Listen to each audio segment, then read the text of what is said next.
खबर औरैया से आखिरकार प्यार परवान चढ़ गया। 4 साल से एक दूसरे से मोहब्बत करने वालों की जीत हो ही गई। घर वाले राजी ना होने के बाद भी दोनों की करवाई शादी। शादी में दोनों पक्ष के लोग हुए शामिल। औरैया 4 साल से रिलेशनशिप में रह रहे लड़का लड़की की कोतवाली औरैया में माला डालकर करवाई शादी। उसके बाद दोनों की कोर्ट मैरिज भी करवाई गई। जी हां, पूरा मामला है कानपुर देहात का, जहां एक लड़का लड़की 4 साल से रिलेशनशिप में रह रहे थे।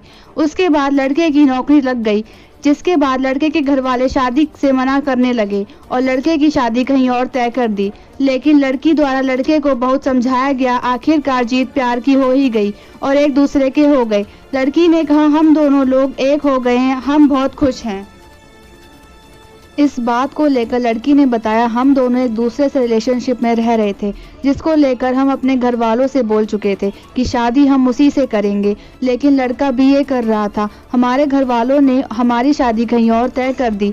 लड़के के घर वाले राजी नहीं है। हम दोनों कानपुर गए, कानपुर में बहुत समझाया, लेकिन घर वाले नहीं माने। इसके बाद औरैया आकर समझाया, लेकिन फिर भी नहीं मान रहे थे। तभी हमने पुलिस को सूचना दी। पुलिस ने पहुंचकर हम लोगों को कोतवाली ले गए और एक दूसरे से शादी कराई। इसके बाद कोर्ट मैरिज कर ली। वहीं लड़की के पिता से बात की तो लड़की के पिता ने कहा, हम बहुत खुश हैं।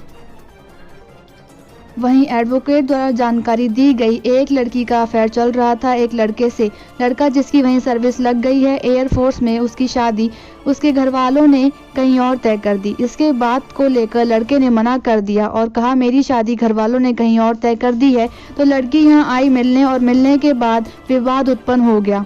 विवाद उत्पन्न के बाद मामला थाने तक पहुंच गया। थाने पहुंचने के बाद चंद लोगों के बीच में दोनों पक्षों में समझौता हो गया तो वहां शादी करा दी गई। शादी के बाद वह लोग न्यायालय आए और वहां वकील, मेरा अनुबोध पत्र करा दो, तो मैंने अनुबोध पत्र करा दिया।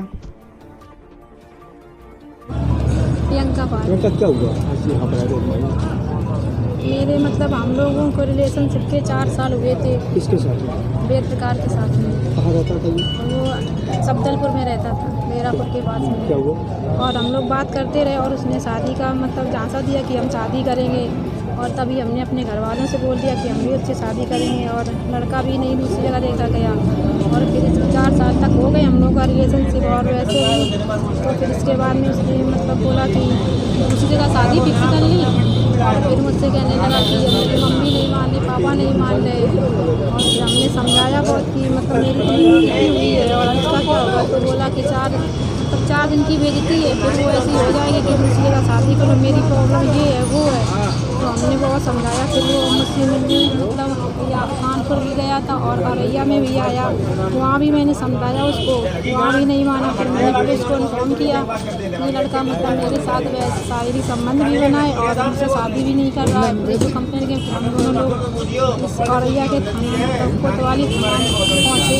और फिर इसके बाद में वहाँ का पुलिस वालों ने पूछा, हमने उनसे कहा कि मतलब 4 साल हो गए हैं और ये मुझसे शादी नहीं कर रहा है। तो फिर इसके बाद वहाँ रहते थे, उसका सुलानामा हुआ और हम लोगों का कोर्ट मैरिज हो गई। कोर्ट मैरिज हो गई ना? थाने में शादी हुई है? हाँ। रहेगी क्या पूरा मामला है? मानवर जो है एक प्रियंका लड़की थी, उसका एक अफेयर चल रहा था वेद प्रकाश नाम के लड़के से।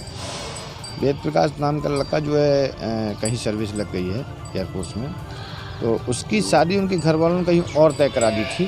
तो इन बात को लेके थोड़ा सा लड़के ने मना किया कि हमारी शादी कहीं और हो गई है संबंध। तो लड़की यहाँ आई मिलने के लिए बुलाया, यहाँ पे विवाद उत्पन्न हो गया। तो विवाद उत्पन्न के बाद फिर मामला थाने तक पहुँच गया। थाने में जब जो पहुँचा है तो दोनों पक्षों में अभय पक्षों के रिश्तेदार चंद भले लोगों के बीच में समझौता हो गया। समझौता के बाद फिर वहाँ शादी करा दी गई। शादी के बाद ये लोग न्यायालय आए कि जब हमारा इकरारनामा करा दो अनुबंध पत्र, तो हमने अनुबंध पत्र बनवा के रुखसत किया। क्या नाम आपका? विपिन कुमार एडवोकेट, जिला